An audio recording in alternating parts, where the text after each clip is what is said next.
We bring in retired four-star General Joseph Votel. During his nearly 4 decades of service in the Army, he led Special Operations Command and Central Command, overseeing military operations in the Middle East. He's a distinguished military fellow at the Middle East Institute. General, very good to have you back on the program today. So you hear this discussion that it appears that the president, and of course he could change his mind on this at any moment. They're in discussions right now in the Situation Room. But it appears that the sending the vice president, J.D. Vance, and Steve Witkoff, his Middle East envoy, to have one more discussion with Iran appears to be a bit taking a back seat at this point. And we see these military assets moving now.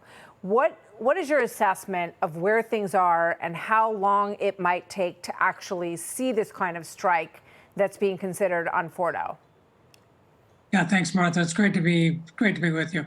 I think what we're seeing right now is the president trying to take maximum leverage opportunity here of the situation that's been created by the very devastating Israeli strikes and that have really rendered the air defense capability of Iran mute and have really begun to have impacts not just on the nuclear weapons program, but on the military overall. And I think the president sees that this may be an opportunity for us to get to an end state that we've been after for a long time. That is Iran not having a nuclear weapon. So in my view, I think he is trying to put as much leverage, as much pressure as possible on the Iranian regime right now.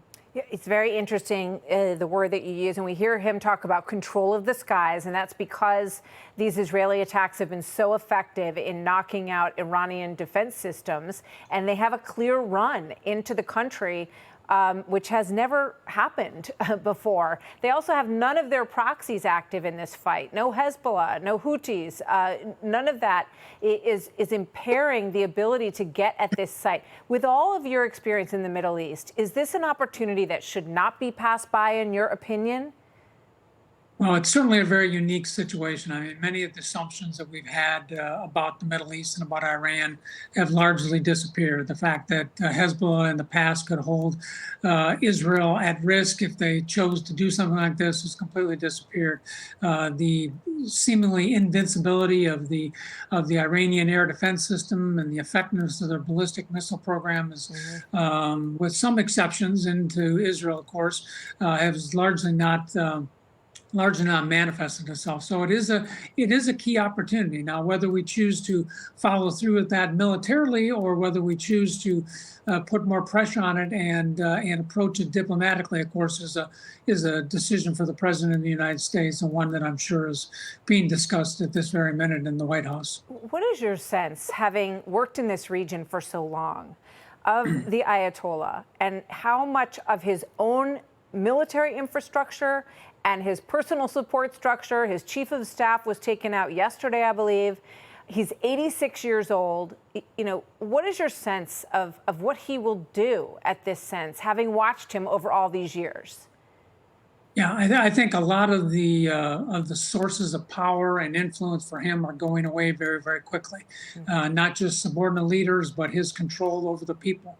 I think is very much compromised at this particular point. So his authority as the supreme leader, I think, is being diminished. Now, he's been in place for a long time. There still is a lot. It still largely is a police state.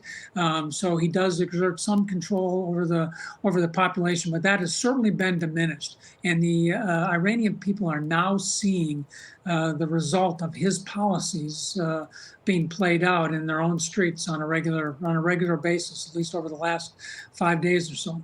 How many alternatives are there? I want to play this bunker buster video again, General, which shows how this munition would work, how this 30,000 pound bomb would work. And then there's also some discussion about other alternatives of, cutting off the power systems to this facility or potentially cracking the surface of it to destabilize what's underneath. What's your take on, are there other ways besides this that we're watching, which look pretty effective, than getting at this? Yeah, well, I think we have to think of this nuclear weapons facility at Fordo as kind of a system of systems. And so when you attack power supply, for example, when you attack the logistics nodes or the transportation nodes or the other supporting facilities for it, you're definitely going to have an impact on the overall enrichment facility. It may not destroy it in the same way that a GBU 57, the MOP would, but it would definitely have an impact on it. And loss of power in these centrifuges can cause them to fail in a significant way that would make it very difficult for them to return to their purpose of enriching uranium. So interesting. Thank you, General. I saw one assessment that even the ventilation system would make it impossible to work in the area. That's another potential way. And we spoke to one of the Israeli advisors yesterday who talked about there's a number of ways to get at this. So that's got to be part of the conversation that's happening right now in the Situation Room as well. General Votel, really wonderful to have you with us, sir. Thank you. Great to be with you. We may need you in the coming days. I hope you're available. Hey, Sean Hannity here. Hey, click here to subscribe to Fox News YouTube page and catch our hottest interviews and most compelling analysis. You will not get it anywhere else.